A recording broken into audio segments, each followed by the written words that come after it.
Bonjour. How's everyone today? Comment va tout le monde aujourd'hui? Good. You can be Bien. seated.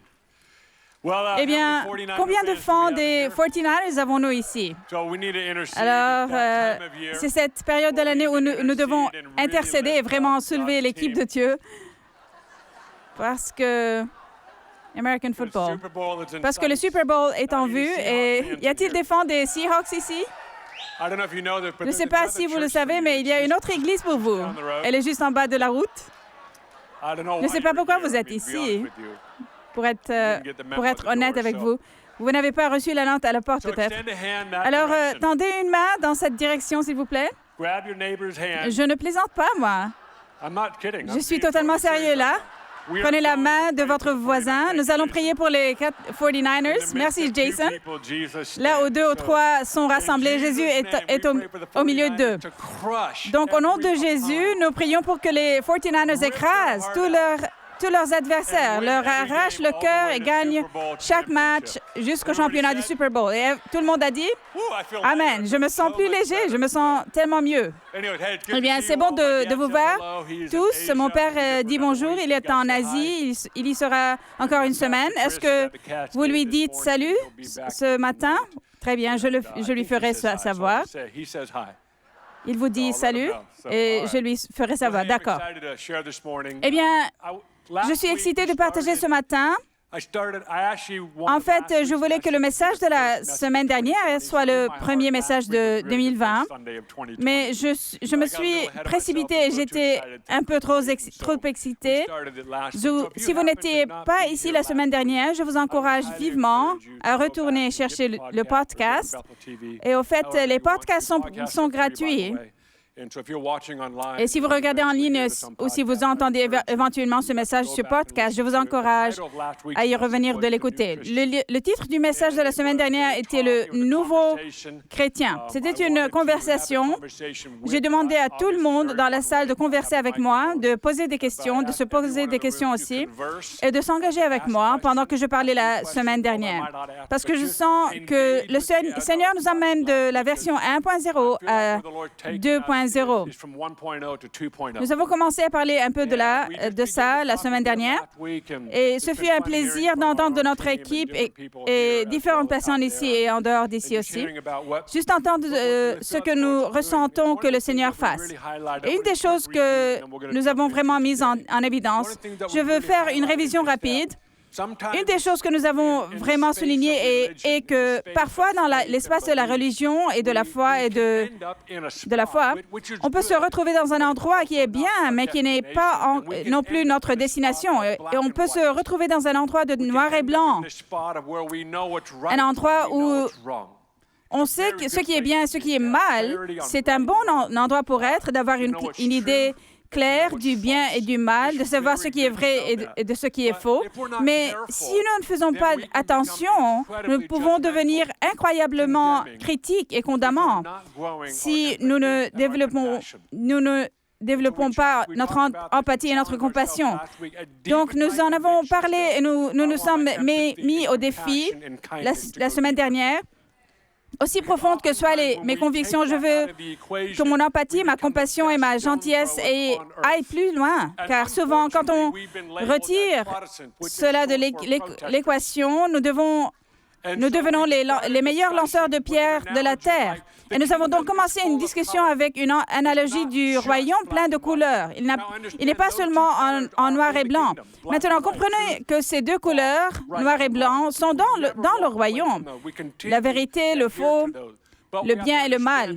Nous continuons toujours à y adhérer, mais nous devons comprendre qu'il y a plus dans le royaume que seulement ce qui est bien et mal. La vérité et le faux. Car il y a un monde de couleurs auquel nous sommes invités d'apporter le noir et blanc avec nous, mais de devenir un nouveau chrétien, de passer de 1.0 à 2.0. Et nous avons passé un peu de temps là-dessus la semaine dernière. Je vous encourage à y retourner et l'écouter. Le titre d'aujourd'hui est passé de version 1.0 à 2.0. Passer de 1.0 à 2.0 nécessite un nouvel état d'esprit, un nouvel ensemble de compétences, de règles sur la façon dont les choses s'engagent. Et vous avez peut-être vécu cette expérience, mais combien d'entre vous ont jamais, au moins dans les 5 ou 6 dernières années depuis 2007, saisi une photo, une vraie photo, non pas sur votre téléphone, mais une vraie photo imprimée. Et tu vas la regarder et tu ne peux pas tout voir comme tu le veux. Donc, tu es allé la pincer pour zoomer. Et vous avez voulu zoomer et vous avez réalisé, oh, wow! Et vous savez, ça n'existait pas avant 2007. Vous n'essayez pas de zoomer sur les photos avant 2007. Ce n'est que lorsque l'iPhone a été introduit, Steve Jobs a fait une démonstration à pincement pour zoomer. Il a démontré la capacité à manipuler l'écran avec les doigts. Et il a dit... Et oh oui, nous l'avons aussi breveté. Mais vous savez, avant 2007, nous ne savions pas ce que c'était. Mais jusqu'à ce que quelque chose a été créé, un nouvel ensemble de compétences était nécessaire pour fonctionner avec ce nouvel appareil. Et de plusieurs façons, passer de la version 1 à 2 exige que vous lâchiez quelque chose pour que vous adoptiez quelque chose que vous ne savez peut-être pas encore utiliser. C'est un grand défi. C'est beaucoup plus sexy d'en parler, mais le faire vraiment est une grosse affaire. Maintenant, certains d'entre vous sont des adeptes tardifs, et c'est bon. Mais vous êtes le genre de personne, lorsqu'une mise à jour apparaît sur votre téléphone, vous vous dites, je ne vais pas télécharger cette mise à jour parce que quelqu'un m'a dit qu'il y a tellement de bugs et de défauts dans cette mise à jour. Donc, 2 ans plus tard, 4 versions sont sorties à ce moment-là et enfin, elle est parfaite après que cette version-là a maintenant 2 ans. Maintenant, je suis prêt à le mettre à jour.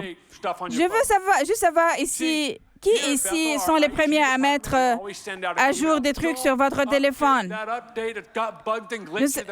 Ici, à Bethel, notre service informatique, il nous envoie toujours un email disant « Ne téléchargez pas cette mise à jour, il y a des bugs et des défauts dedans. » Et je leur dis « C'est trop tard, je l'ai fait déjà. » Et je veux juste dire de rien à vous autres parce que c'est les gens comme nous qui poussent la race humaine vers l'avant. C'est très peu d'entre nous, mais c'est nous qui sommes prêts à embrasser l'inconnu, les bugs, les défauts du système qui ne sont pas encore complètement résolus, afin que vous puissiez profiter d'un système sans bugs ni défauts 10 ans plus tard.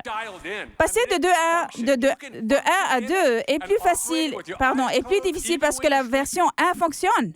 Vous pouvez l'utiliser les yeux fermés lorsque vous dormez. C'est si familier. Il vous a fallu beaucoup de temps pour y arriver. Certains d'entre nous se disent « Je viens d'apprendre la fonction de zoom par pincement et maintenant tu veux que je passe à autre chose? » Et c'est ce que nous faisons. On se met à l'aise. Mais je vous le dis, Dieu nous fait passer de 1 à 2, 1.0 à 2.0, passer dans une autre dimension qui est nécessaire pour ce qu'il veut faire dans la grande histoire qu'il est en train d'écrire. Je veux vous encourager aujourd'hui. Assurez-vous simplement que vous allez dans une certaine direction, car si vous n'avancez pas, votre passé devient alors votre nouvelle destination. Si vous ne vous engagez pas activement dans ce que Dieu fait dans votre vie à un micro-niveau et à un niveau macro, vous ne ferez que régurgiter là où vous êtes déjà allé.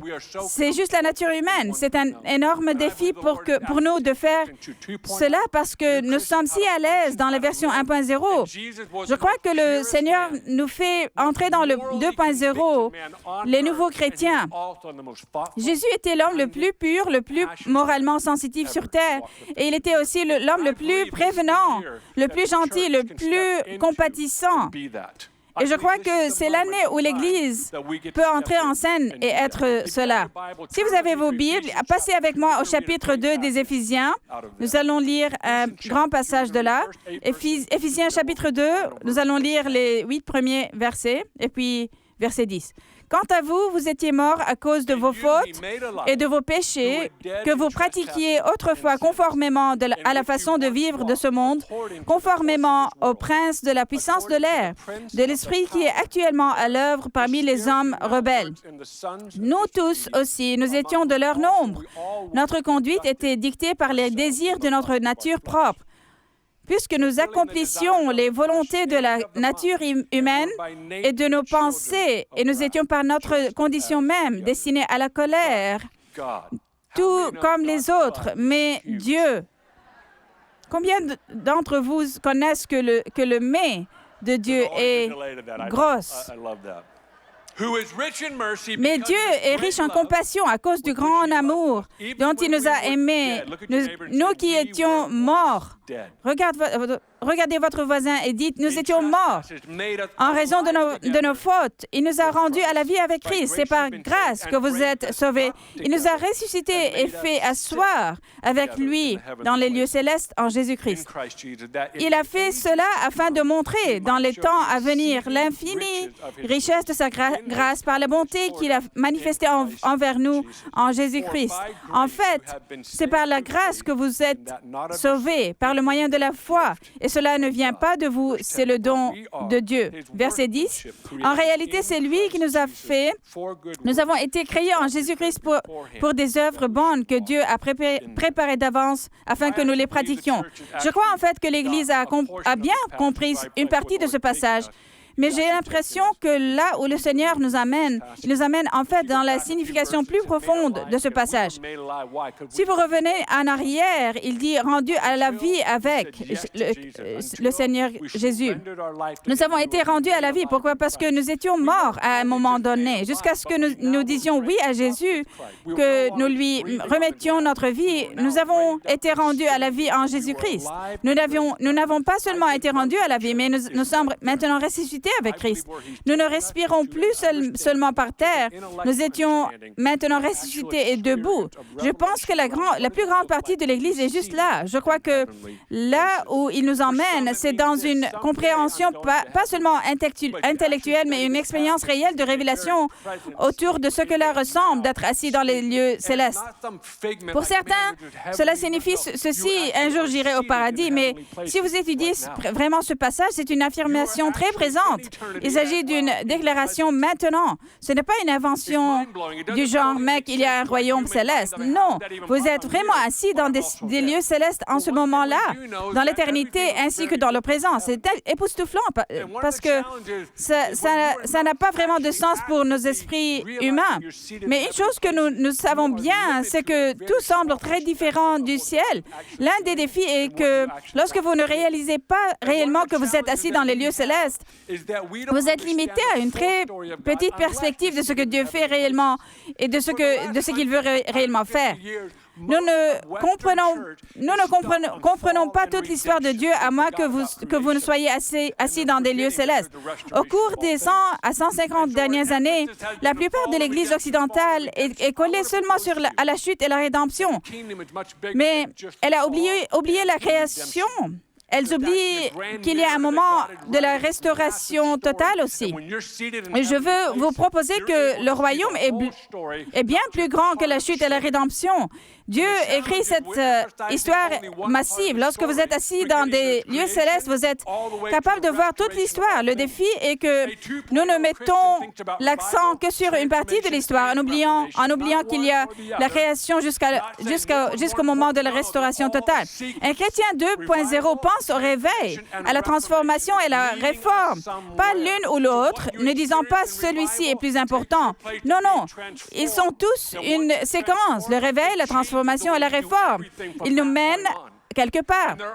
Donc, ce que vous avez vécu dans le réveil vous mène à un lieu de transformation. Puis, une fois vous êtes transformé, cela change la façon dont vous faites tout à partir de ce moment. Le défi est que beaucoup d'entre nous aiment tellement le réveil qu'ils n'ont pas encore entrepris de transformation. Nous aimons les rencontres et les expériences et l'exposition. Nous sommes genre, c'est tellement amusant. mais nous n'avons pas encore entrepris de transformation et nous nous ennuyons. Vous essayez juste de régurgiter ce que vous aviez l'habitude de vivre. Non, non. Vous êtes censé passer à la transformation où vous êtes transformé par ce que vous avez vécu. Avoir une rencontre avec Dieu est merveilleuse et Dieu veut se montrer et être juste un papa. Mais à un moment donné, ça vous mène quelque part.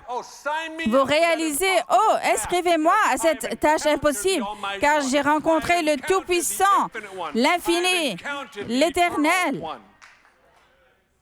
Alors, vous vous transformez et vous êtes genre, mais mec, j'ai enfin compris la transformation, Dieu soit loué. Et Dieu dit genre, très bien, maintenant il est temps de se réformer.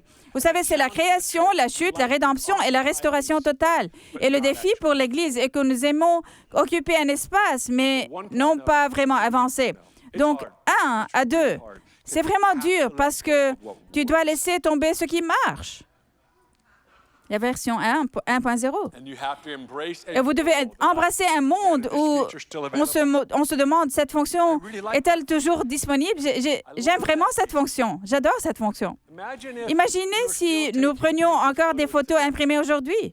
Nous ne le faisons pas. Pourquoi? Parce qu'il y a une meilleure fonctionnalité. Je me souviens quand les téléphones sont sortis, certains d'entre vous sont encore là et c'est bon. Tu es genre, je veux toujours mes photos imprimées. Vous pouvez les imprimer encore, mais c'est incroyable de transporter 10 000 ou 20 000 photos dans votre poche. Vous savez, vous devez encore lâcher prise pour acquérir quelque chose qui est potentiellement encore mieux. Que c'est mieux encore dans le royaume parce qu'il ne fait pas s'améliorer à partir d'ici.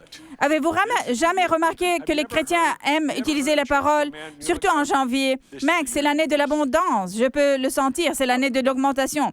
Mais avez-vous jamais entendu une église dire, vous savez quoi les gars, c'est l'année de la diminution, les choses vont commencer à reculer? Non, personne ne dit ça.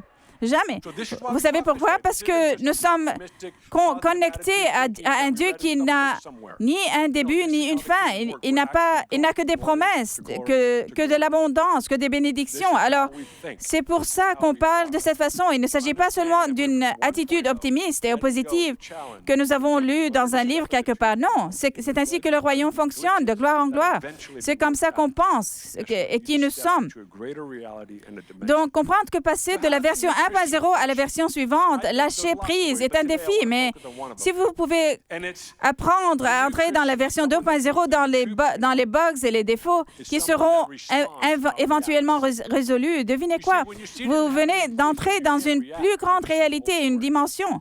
Alors, comment fonctionne le nouveau chrétien? Un nouveau chrétien qui est passé à la version 2.0 est quelqu'un qui répond et qui ne réagit pas. Vous savez, quand vous êtes assis dans des lieux célestes, vous ne pouvez pas réagir parce que vous voyez toute l'histoire. Vous dites, oh, je ne comprends pas cela, mais je vois donc toute l'histoire, en gros. Donc, je ne vais pas réagir dans cette situation maintenant. Je vais répondre. J'ai trouvé une petite définition de la différence entre les deux, entre réagir et répondre. Une réaction est généralement rapide, sans beaucoup de réflexion, intense et agressive. Une réponse est réfléchie, calme et non menaçante. Une réaction provoque généralement plus de réactions, d'où les flux des médias sociaux perpétuant une longue ligne de haine sans rien accomplir. Vous savez, nous vivons dans une culture qui a été créée. Nous l'avons créée et nous y participons. C'est une culture de Yelp et de critiques sur Amazon. Vous savez, certaines des choses que nous mettons sur Yelp et Amazon et sur les médias sociaux, nous n'aurions jamais dit cela à cette personne face à face il y a 20 ans. Pourquoi? Parce qu'il y aurait une réaction. On vous frappe, on se moque de vous, on vous ridiculise. Mais aujourd'hui, nous avons tellement de distance et un fossé entre nous et cette personne. Et on se dit, je peux laisser une opinion que personne n'a demandé même. Nous devenons très réactionnaires dans notre façon de vivre. Oh, c'est mon opinion, on dit. Nous commençons juste à réagir à tout ce qui nous entoure.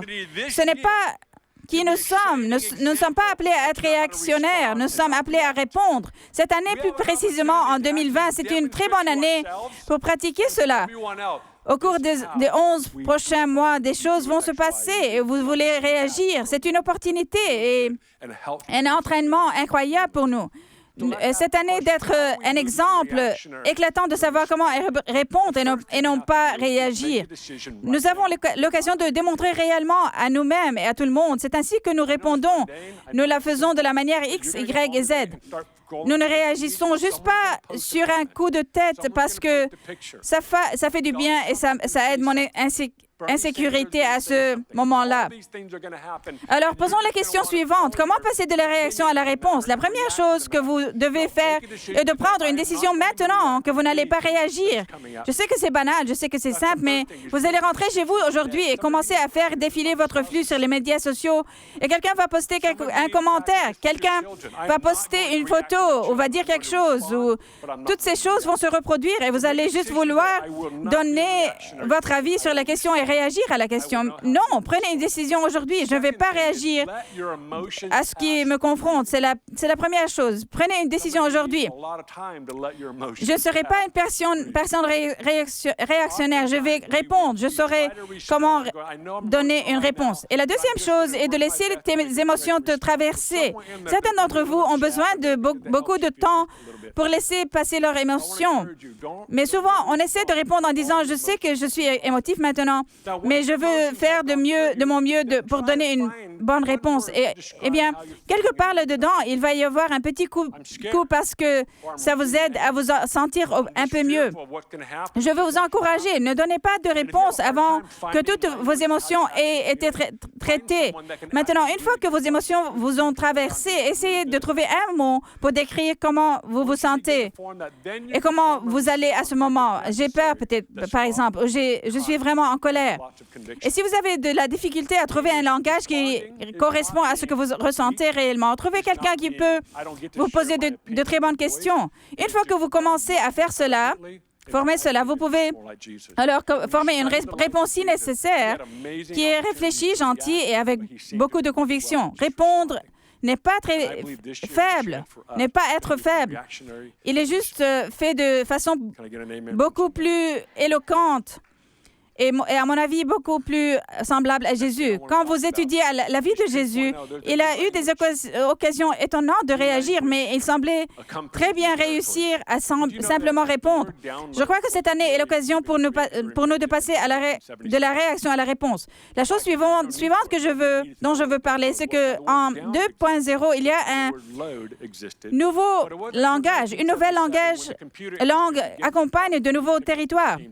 Saviez-vous que le mot téléchargement n'a été créé ou inventé qu'en 1977. Pourquoi? Ce n'était pas nécessaire avant. Maintenant, le mot download existait, le mot load existait, mais ce n'était qu'en 1977, lorsque l'industrie informatique a commencé à se développer rapidement au cours de la période de la petite enfance de certains progrès de la technologie informatique et des sciences, qu'ils ont essayé de comprendre comment peut-on décrire quand quelque chose passe de cet appareil à cet appareil et quelqu'un a dit télécharger. Et c'était un mot magique. Il décrivait quelque chose dont nous ignorons l'existence il n'y a pas si longtemps. Nous ne savons pas comment le décrire avec précision, mais ce mot le décrit maintenant parce qu'il a beaucoup de sens. Vous savez, quand vous passez à la version 2.0, vous n'aurez peut-être pas la langue. Vous avez le sentiment, vous avez l'idée, vous avez un cadre, mais vous n'avez peut-être pas la terminologie pour ça. C'est là le défi, car nous voulons souvent qu'il soit parfaitement articulé. Vous devez aller vivre dans cette réalité pendant un certain temps et dire « Je ne sais pas encore ce que c'est ». Puis tu commences à mettre les choses en place. Vous avez un nouveau langage est essentiel. Si vous ne créez pas une nouvelle langue, vous reviendrez à une langue que vous connaissiez bien, ce qui vous ramènera à la version 1.0. Chaque culture était établie à des mots et des phrases clés. Croyez-le ou non, cet environnement, je dirais ici, est une culture assez bien établie. Il y a certainement certains mots à la mode qui font que quand tu les dis, tout le monde fait « Oh oui, je comprends ce que tu dis, mais... » Et ça marche ici, mais quand tu le dis là-bas, dehors, ils te disent « C'est quoi ça? » et tu te dis, oh oui, je dois trouver un nouveau langage. Donc, le défi avec une culture établie est que nous nous établissions à tel point que ces mots qui étaient révélateurs il y a des années sont maintenant contraignants et restrictifs. Laissez-moi en choisir quelques-uns. La culture de l'honneur, par exemple, est une phrase qui est incroyablement une de nos plus grandes expressions de cette culture. Il fut un temps où cette phrase n'existait pas. Les actions d'une culture de l'honneur ont existé, la façon dont les gens interagissaient existait, mais il n'y avait pas de phrase pour aider à la résumer. Et qu'est-ce que c'était? Et je ne sais même pas. Je ne sais pas même, j'aime la façon dont on se traite en ce moment. Et puis Danny Silk est venu et a dit, c'est la culture de l'honneur. Et nous avons dit, ah, exactement. Et c'est puissant. Mais le défi est que tout d'un coup, sur cette route, en disant le culture... Pardon. Il est utilisé contre vous maintenant. Au lieu d'être utilisé pour avancer, il est utilisé contre vous. Eh bien, ce n'est pas la culture de l'honneur, on vous dit. Tout d'un coup, nous nous disons, oh mon Dieu, je tombe sur un mot qui, à un moment donné, était vraiment libérateur. Et maintenant, je ne peux plus bouger, je ne peux plus même dire une pensée. Maintenant, le mot est-il faux? Non. Nous nous y habituons tellement que nous devenons des experts de la version 1.0. Nous disons, je sais comment ça marche. Voici un autre mot qui est énorme, la présence de Dieu, à laquelle nous sommes tous attirés par la présence. Nous y avons été élevés et soignés. Nous avons été affectés et façonnés par la présence. Le défi que nous devenons à bien des égards, croyez-le ou non, selon beaucoup de gens, des experts de la présence de Dieu. Maintenant, dans nos cœurs, nous savons que nous ne le sommes pas. Mais en même temps, nous sommes genre, oui, je peux parler de la présence quand je dors.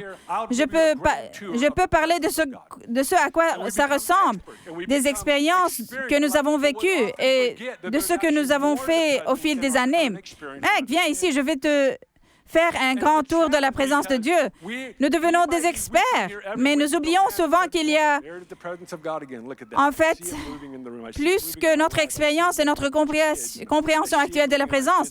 C'est un défi parce que nous venons ici chaque semaine et nous disons, mec, oui, la voilà la présence de Dieu. À nouveau, regarde ça. Je la vois avancer dans la pièce, je la vois réagir dans ma vie, avec mes enfants et mon entreprise et ma maison. Mais Johnny, qui vient d'une autre nation, un week-end, entre dans cet environnement et dit, je ne savais pas que ça existait. Donc, ce qui était frais pour toi est maintenant vieux pour toi. Et c'est frais pour Johnny, qui n'avait jamais fait l'expérience. Nous aurons donc toujours une certaine mesure de servir ces gens, toujours avec une mesure. Le défi est que si nous ne prenons pas le temps ou l'énergie pour en sortir, nous allons mourir là-dedans, dans cette culture. Nous nous habituerons tellement que nous irons dans notre tombe et en expérimentant cette petite partie limitée de la présence.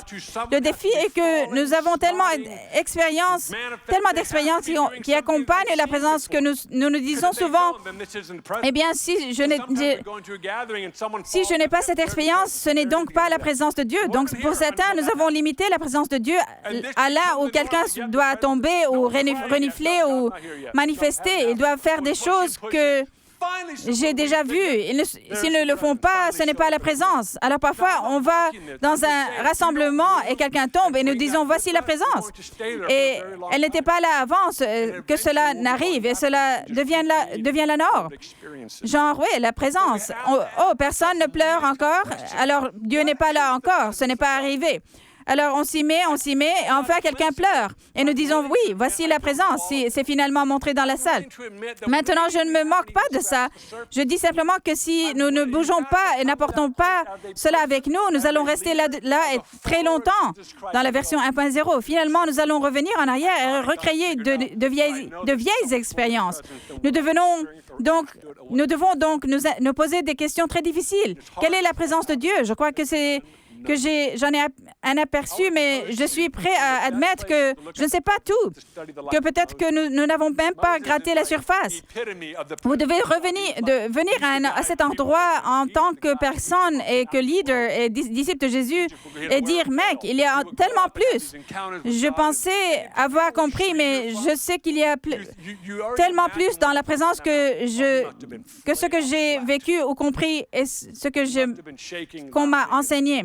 C'est difficile de s'en sortir parce que c'est inconnu. Je peux vous proposer que l'un des meilleurs endroits pour observer la présence et d'étudier la vie de Moïse. Moïse est comme l'incarnation de la présence de Dieu. C'est le gars que les gens fréquentent.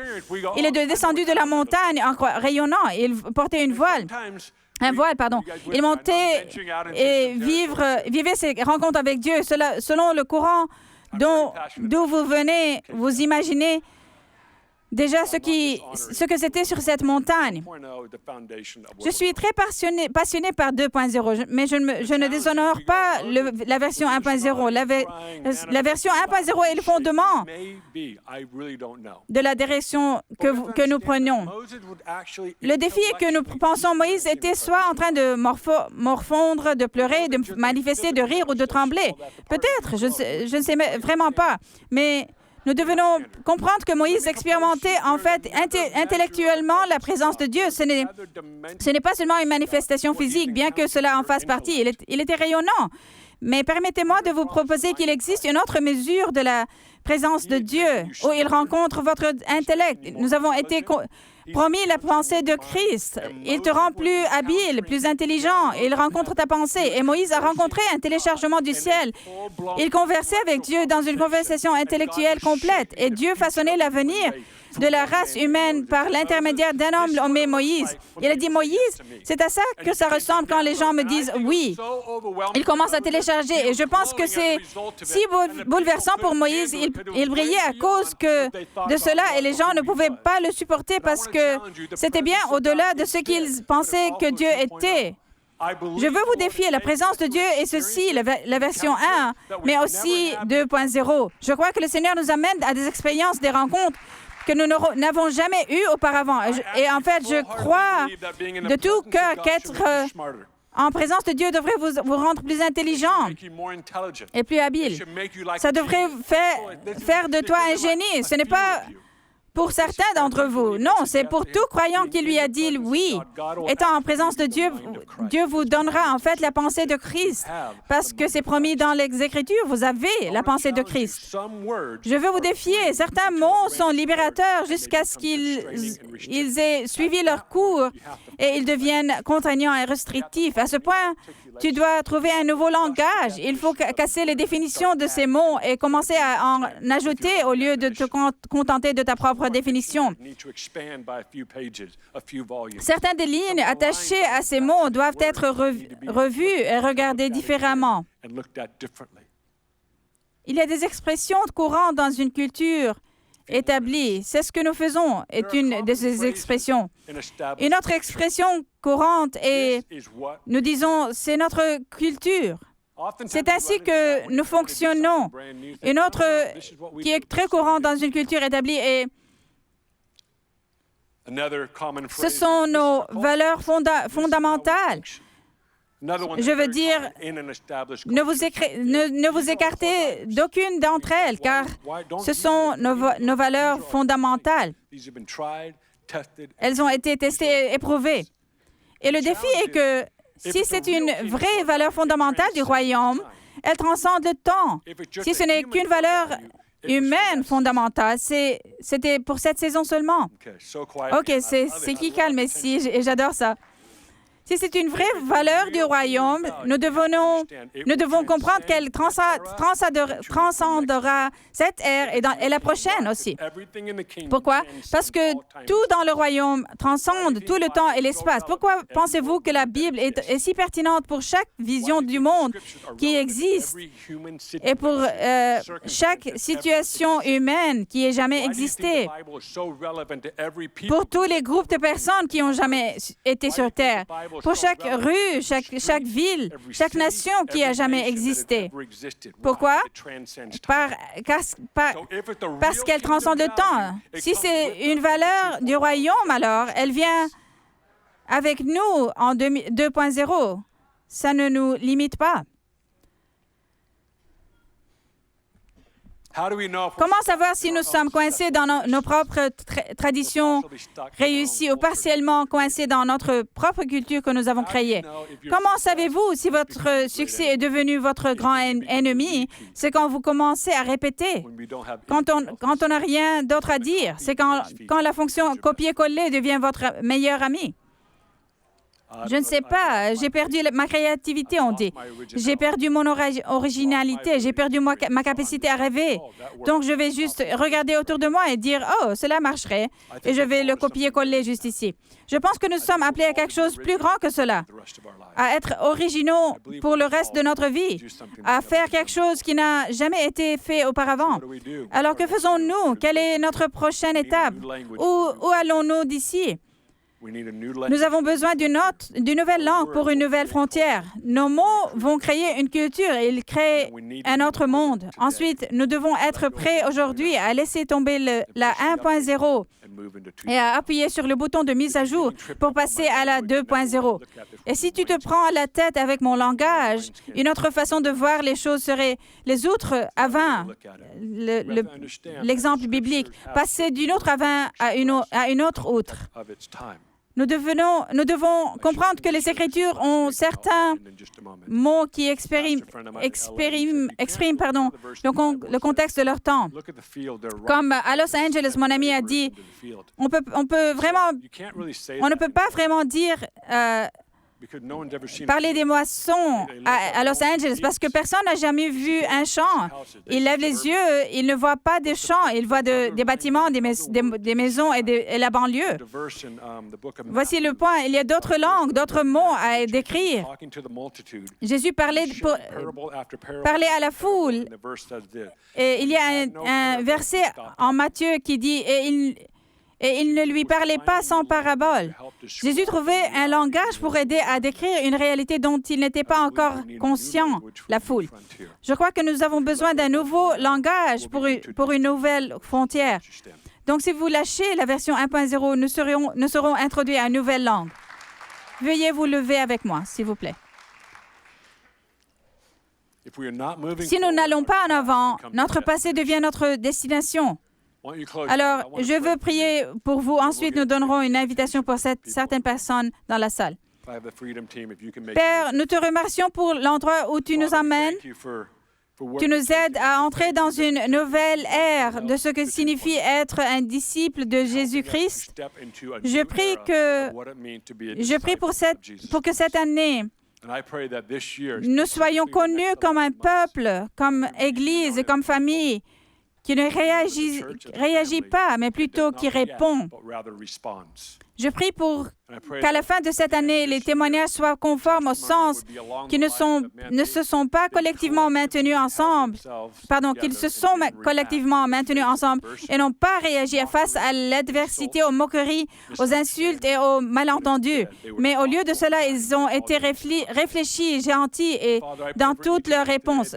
Et Père, je prie pour chacun de nous aujourd'hui qui n'a pas voulu appuyer sur le bouton de mise à jour à cause de l'inconnu, le bouton de téléchargement parce que nous ne sommes pas vraiment sûrs de ce qui va arriver. Je prie pour que tu nous apprennes ce qui signifie réellement le fait de s'asseoir dans les lieux célestes, d'être connecté à l'éternité maintenant et d'être présent dans le temps et l'espace. Je prie pour que, peu importe à quel point nous sommes effrayés ou excités, nous puissions de ce bouton de mise à jour et disons, Dieu, emmène-nous dans la 2.0.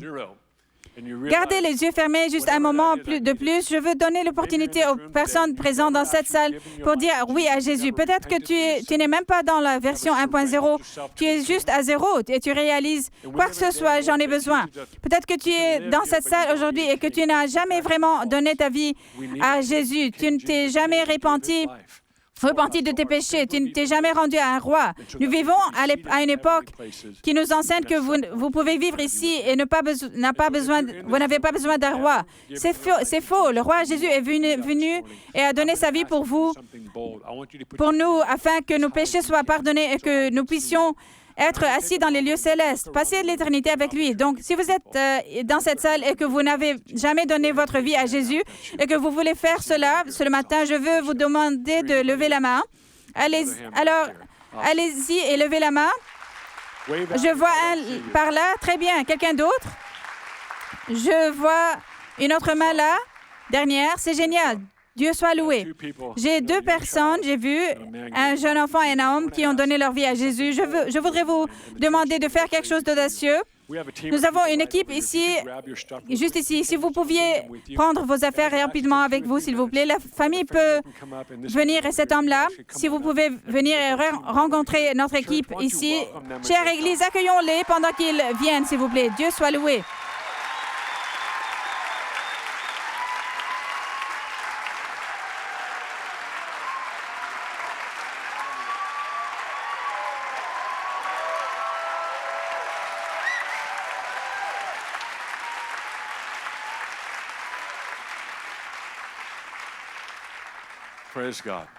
Dieu soit loué. Leslie, viens et sauve-nous. Ne partez pas tout de suite, s'il vous plaît. Eh bien, nous aimerons prier avec vous aujourd'hui pour l'année 2020. Si notre équipe du ministère pouvait se présenter, s'il vous plaît, nous aimerons croire le Seigneur avec vous pour les miracles, la percée et l'augmentation. Amen. Alors, équipe du ministère, avancez. Et voilà, tellement bon. Mettez simplement la main sur votre voisin, chère Église. Nous libérons juste une percée pour 2020. Sur notre voisin. Et Dieu vous bénisse. Bonne année et bonne journée.